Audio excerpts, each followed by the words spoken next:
Baik, selamat pagi, siang, sore, dan malam buat kalian semua yang menyaksikan video dari gua. Kali ini gue bakal coba sharing-sharing mengenai sebuah buku ya. Oke, bagi kalian yang sering baca buku atau senang untuk membaca buku, ada satu buku nih yang gue rekomendasikan buat kalian untuk kalian beli, untuk kalian miliki, dan untuk kalian baca, serta untuk kalian amalkan gitu ya.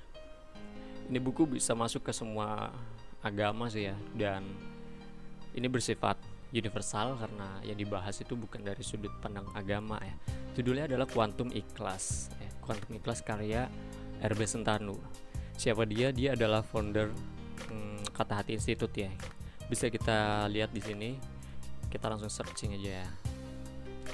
Oke. Quantum Ikhlas. Quantum Ikhlas. Bukunya yang seperti apa? Kita lihat nih di sini nih.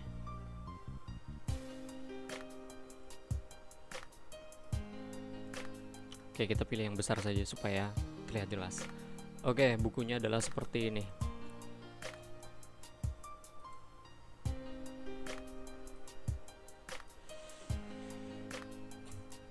Nah, seperti ini bukunya nih.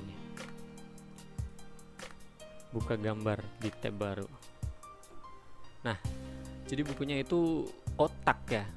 Beda sama buku-buku yang lain. Kalau buku yang lain kan biasanya persegi panjang ya. Kalau ini bener-bener persegi gitu loh. Lebar sama tingginya sama, uniknya gitu ya. Di sini ada hati gitu kan, hati bersinar ya, warna hijau, terus ada tangan gitu kan, tangan apa hologram gitu, tulisannya Quantum Ikhlas, teknologi aktivasi kekuatan hati. Ini updated. The Power of Positive Feeling ya. RB Sentanu yang menulisnya. Dan juga di sini ada di dalamnya itu include sama CD ya. Compact disc. Jadi nanti ada CD yang bisa kalian dengarkan. CD-nya itu isinya adalah audio yang merupakan apa ya? Audio yang punya frekuensi gitu. Jadi buat nenangin pikiran kita gitu. Nah, untuk gimana lebih bagusnya akan gue jelasin ya. Jadi gue coba-coba sharing-sharing aja ya, karena ini materi menurut gue agak berat juga. Tapi nggak apa-apa, gue mau coba sharing aja ke kalian. Kalau misalkan ada yang salah bisa kalian koreksi aja di kolom komentar ya, karena ini recall ingatan gue sih. Gue dulu pernah baca buku ini itu di tahun berapa, 2017 nih. 2017 waktu gue masih di Jogja ya. Gue beli buku ini, habis itu gue baca dan gue aplikasikan ya. Di buku ini tuh yang paling unik dari buku ini menurut gue pribadi gitu ya, semakin kita baca dari awal sampai akhir, semakin kita pahami, itu uniknya adalah akan ada informasi yang baru di setiap kali kita baca gitu. Misal gini, kalian baca buku Quantum Ikhlas ini dari awal sampai akhir, habis itu minggu depan nih kalian baca lagi buku ini dari awal sampai akhir, kalian itu akan dapat materi yang baru lagi gitu loh, dengan buku yang sama. Itu uniknya. Kalau misalnya kalian baca buku yang lain, kalian baca dari awal sampai akhir dapatnya A, ketika kalian baca lagi ya udah dapatnya A lagi gitu kan. Berbeda sama Quantum Ikhlas ini. Kalian baca pertama dapat A, baca kedua dapat B, baca ketiga akan beda dan begitu pun seterusnya. Makanya menurut gue Quantum Ikhlas ini sangat recommended ya. Namanya Quantum Ikhlas, Islamic banget ya, tapi isinya universal sebenarnya. Karena apa? Karena di sini adalah yang gue pahami, bagaimana Mas RB Sentanu ini ya, Pak RB Sentanu ini, dia mencoba memberikan informasi kepada pembacanya bagaimana untuk mengendalikan diri, mengendalikan sesuatu yang ada di sekitar kita itu menggunakan otak kita gitu, gelombang otak kita. Jadi di Quantum Ikhlas ini jelasin gini, benda yang paling kecil menurut kalian apa? Dulu waktu sekolah yang diberitahu adalah atom, ya kan? Segala sesuatu yang paling kecil di dunia ini adalah atom gitu. Pas sudah masuk SMA atau SMK, kita akan diberitahukan lagi ya, atom itu ternyata ada penyusunnya loh, yaitu inti atom dan elektron, ya kan? Ternyata berdasarkan buku ini nih, Quantum Class, si penyusun atom ini, inti atom dan elektron itu ternyata bisa dipecah lagi gitu. Ada bagian terkecil lagi di antara itu, yaitu apa? Vibrasi ya. Oke. Jadi segala sesuatunya itu adalah vibrasi atau getaran ya. Nah, makanya wajar kalau misalkan di dunia ini itu ada istilah dunia ini maya gitu ya, fana, bahwa tidak ada yang nyata di dunia ini kan gitu. Iya, karena semuanya itu tersusun dari getaran-getaran gitu kan. Cuma kerapatannya saja yang berbeda begitu. Kerapatan sekian menjadi unsur apa, kerapatan sekian menjadi unsur apa kan gitu.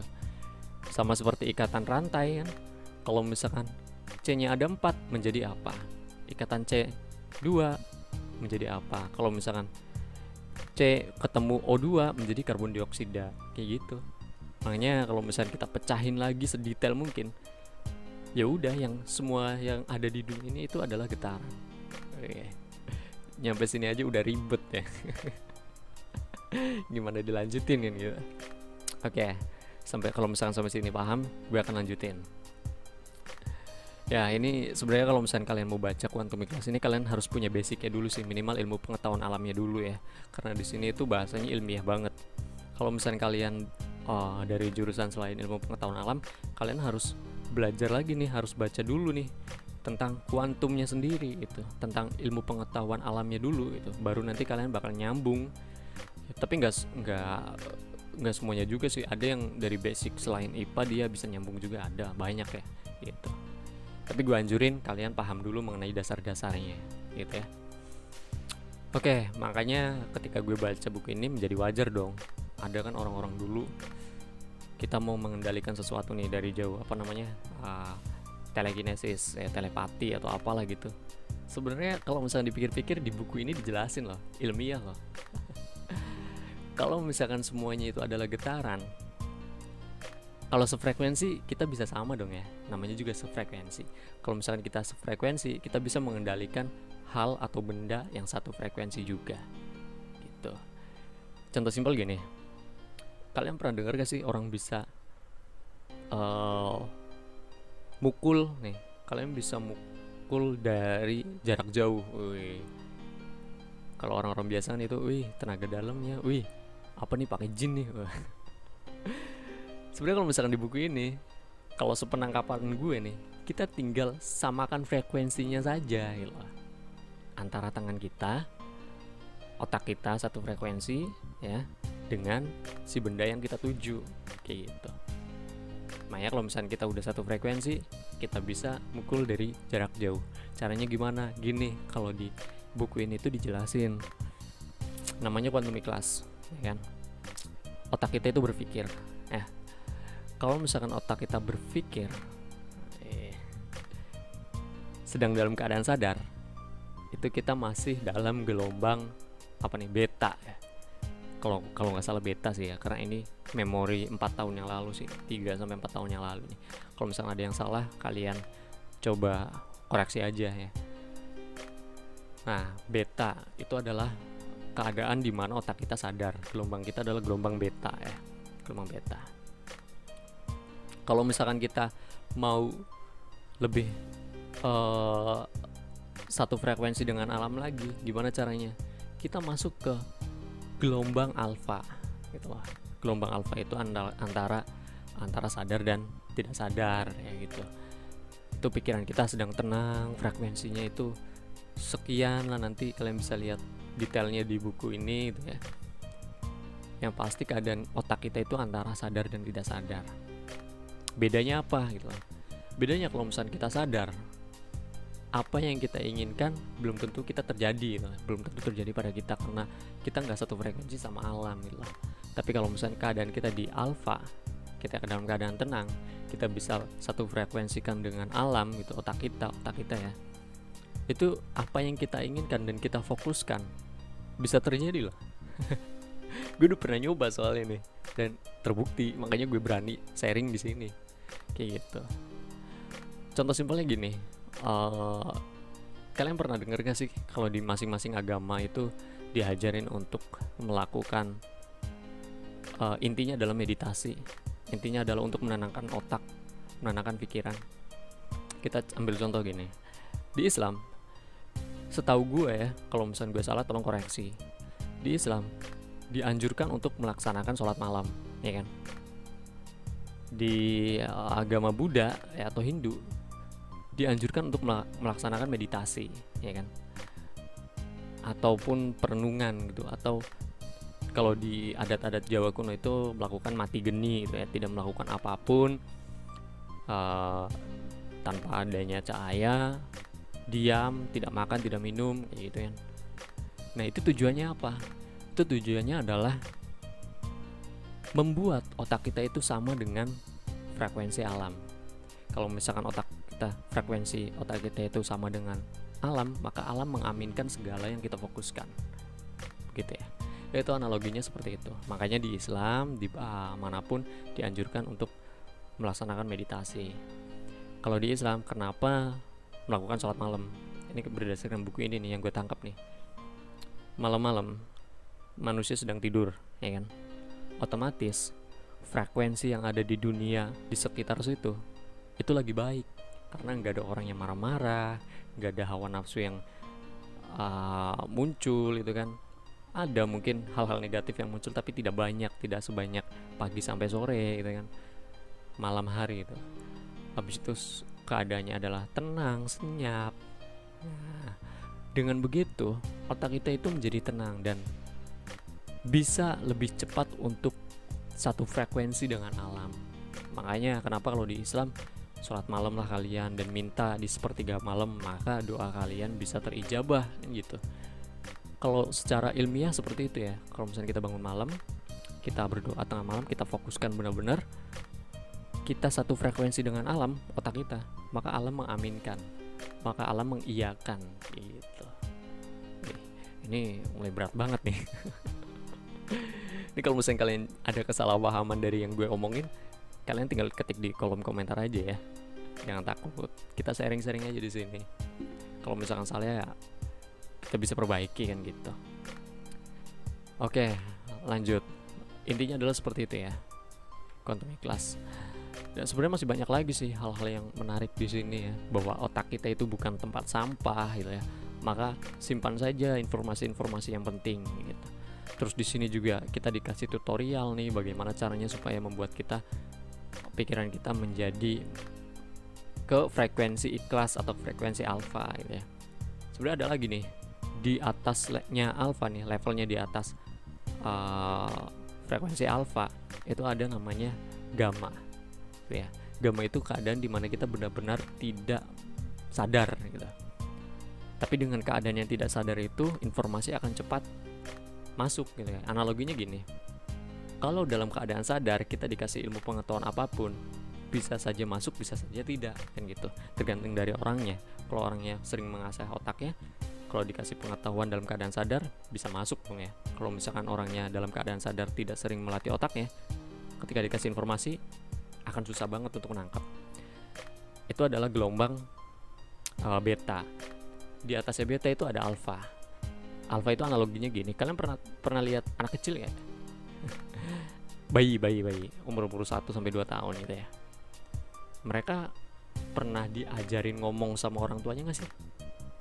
Nah, orang-orang Inggris, bayi-bayi Inggris gitu lah. Apakah bayi-bayi Inggris diajarin ngomong bahasa Inggris dari mulai kecil? Kan enggak, ya kan? Mereka itu cuma apa ya?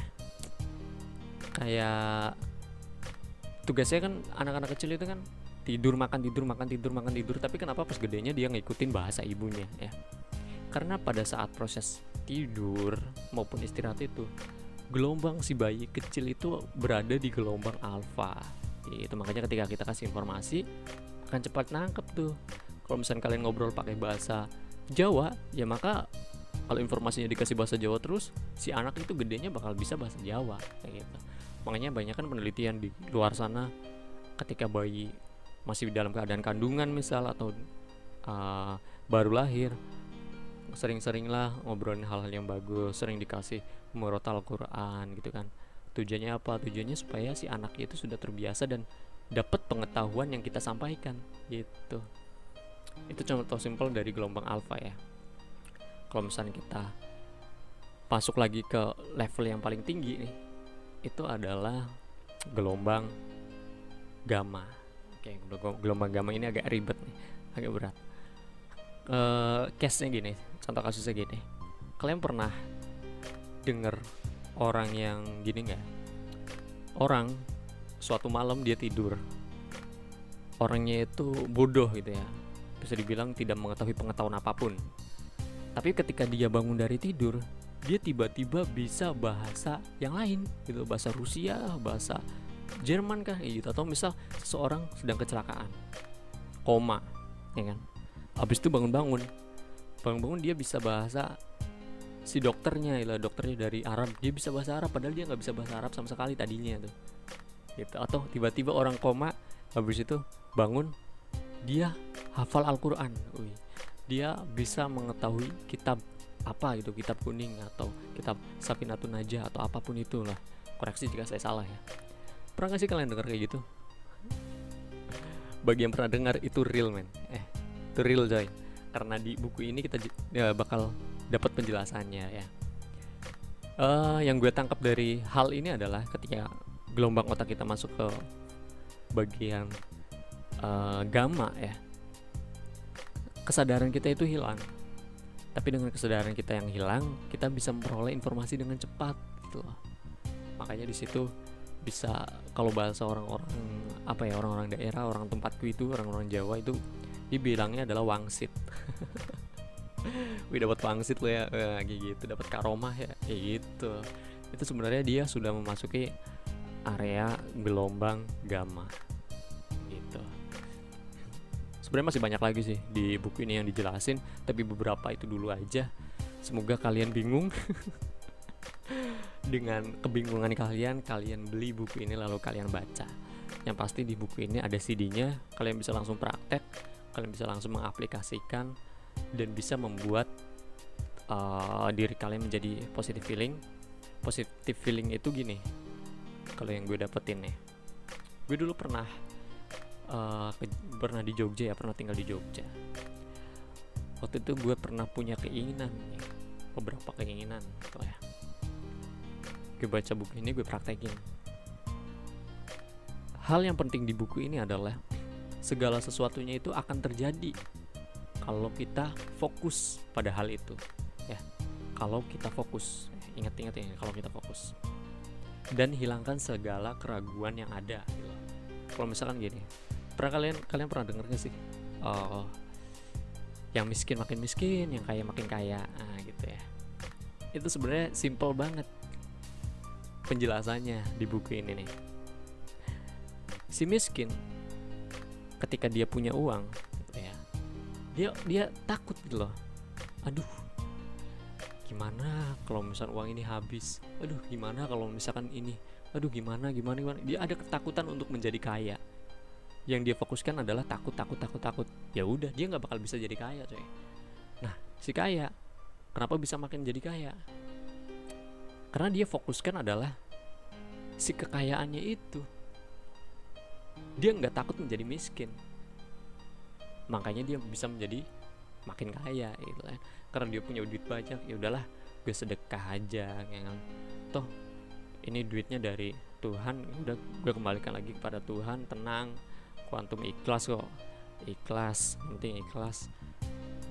Mau diganti syukur nggak juga nggak apa-apa. Dia nggak ada ketakutan sama sekali di situ. Otomatis ketika dia mikir kayak gitu, ya udah fokus aja sama kaya, ya dikabulkan dong. Gitu. Makanya gue dulu pernah punya keinginan apa gitu kan, kita fokusin dan akhirnya terwujud. Percaya nggak kalian? Kalau nggak percaya, praktekin langsung. Gitu. Makanya kalau misalnya di buku ini, banyak banget sih sebenarnya yang mau gue omongin di sini, tapi apalah daya, batasan ingatan kan gitu. Ini informasi yang gue dapat dari sekitar 3 tahun yang lalu. Alhamdulillahnya gue masih ingat dan gue masih ada kesempatan untuk bisa share ke kalian. untuk lebih jelasnya kalian beli aja ini buku, recommended banget. Dan kalau misalnya kalian sudah beli buku, kalian sharing-sharing ke gua, bisa tulis di kolom komentar juga apa yang kalian dapetin dari buku ini ya. Siapa tahu gue belum pernah dapetin juga kan gitu. Di buku ini ada yang bagus lagi nih, yang keren lagi gitu. Diri kita itu sama kayak komputer gitu ya. Ibarat kalau misalnya diibaratin komputer ya, hardware-nya itu adalah tubuh kita, software-nya itu adalah segala sesuatu yang tidak nampak dari kita, brainware-nya itu adalah otak kita.